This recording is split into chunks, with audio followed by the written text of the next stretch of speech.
Hi, this is Matt with AppliancePartsPros.com. Today we'll be showing you how to repair your appliance. Remember, anytime you work on an appliance, make sure it's unplugged or the circuit breakers are off so there's no chance of electrocution. Also make sure you turn off the dishwasher's water supply underneath the sink. In this video we're going to show you how to change out the Bosch Dishwasher Diverter Valve. It's going to be a very easy repair and it's only take a few minutes to show you how to do it.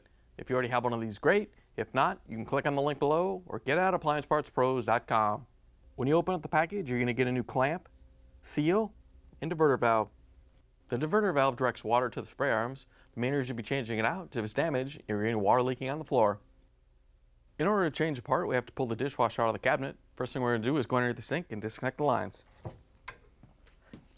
Now that we're underneath the cabinets, you want to make sure that the dishwasher is still unplugged, and you may want to throw a towel down. When we take off the fill line and the drain hose, there's going to be some water that comes out. First, we're going to disconnect the fill line. It's connected right here to the hot water valve. You want to make sure the water valve is off, and then we're going to use our 5/8" wrench to loosen up the hose.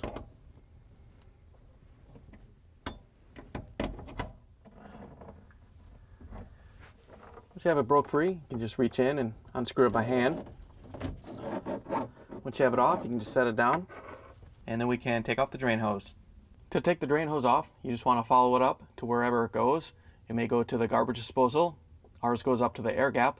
Once you locate the end of it, we're going to take a 5/16 nut driver and loosen up the clamp. Once you have the clamp loose, you can pull it free and set it down. Now that we have the lines disconnected, we're going to open up the dishwasher door and use the Phillip screwdriver to take out the screws that hold the dishwasher to the countertop.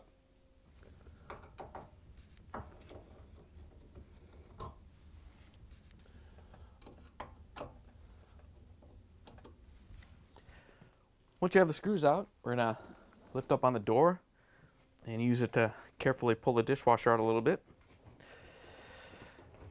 Once you get it started, you can grab the frame and pull it out the rest of the way. Once you have the dishwasher pulled out of the way, we're going to take the insulation off and set it aside. All you have to do is fold it up, lift it off, and set it aside.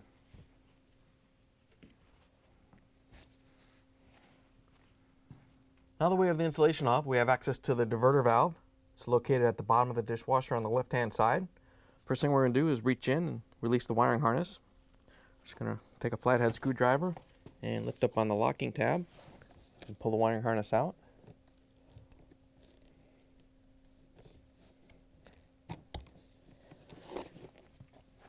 Then we're going to reach down and take the clamp off. This is one of those clamps that's kind of crimped on there. It's a one-time use clamp.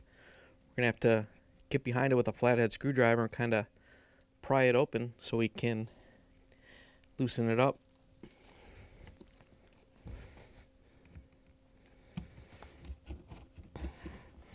There's a little locking tab up here that you gotta kind of get released.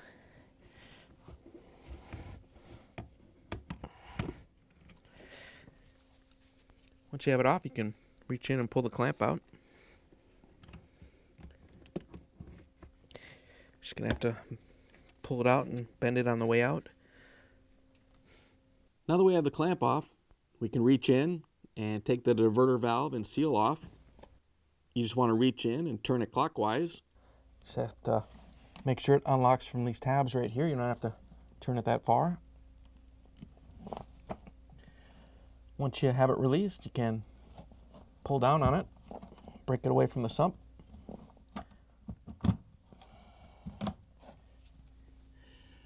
Once you have it free, you want to make sure you pull the diverter valve and old seal out.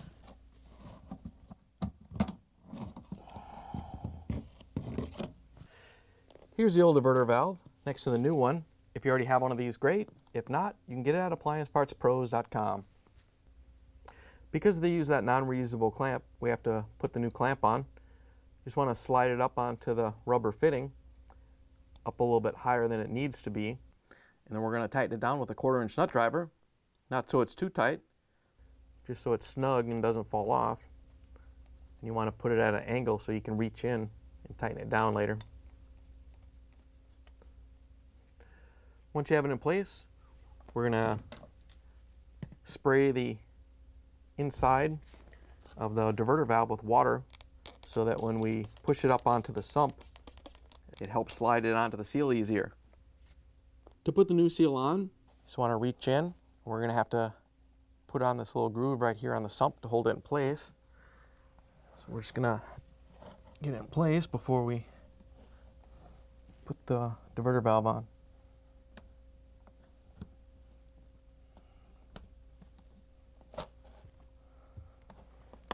Once you have it in place, we can grab the diverter valve and put it in place.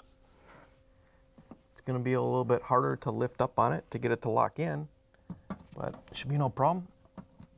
Just lift it up and lock it in place. Don't worry about putting the circulation pump into the diverter valve. We're going to have to do that from the other side. Once you have it locked in place, we can reach in and plug the wiring harness in.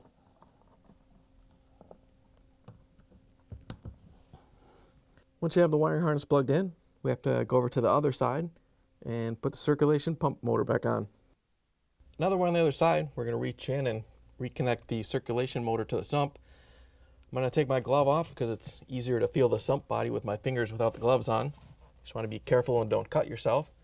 You just want to get the pump onto the sump body fitting and then twist it so the diverter valve assembly fitting goes up into that.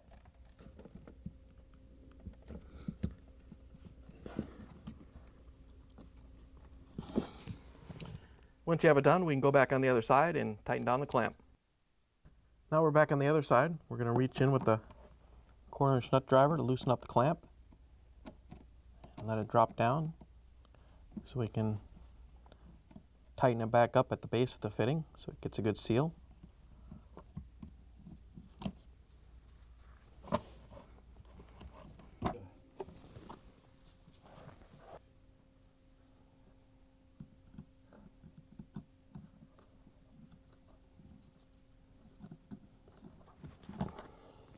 Now we can put the insulation on. All you have to do is set it in place and unfold it. Just make sure it lines up with everything.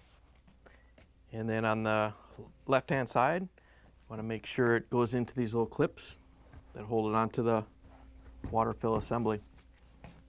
Now we have to reach underneath and put the lines through the cabinets. We want to push the dishwasher in about halfway. Then we can go underneath the sink and pull on the lines to make sure they're not caught on anything. Then we can push the dishwasher in the rest of the way. Now we can reconnect the drain hose to the air gap. Once you have it pushed up into place, we're going to use our 5/16" nut driver to tighten down the clamp. Once you have the drain line hooked up, we can hook up the water line. All you have to do is get it started by hand. Once you have it snug, we can reach in with our 5/8" wrench to tighten it down so it doesn't leak. Now that you have the lines reconnected, you can close the cabinet doors and open up the dishwasher so we can use the Phillip screwdriver to put in the screws to hold the dishwasher to the countertop.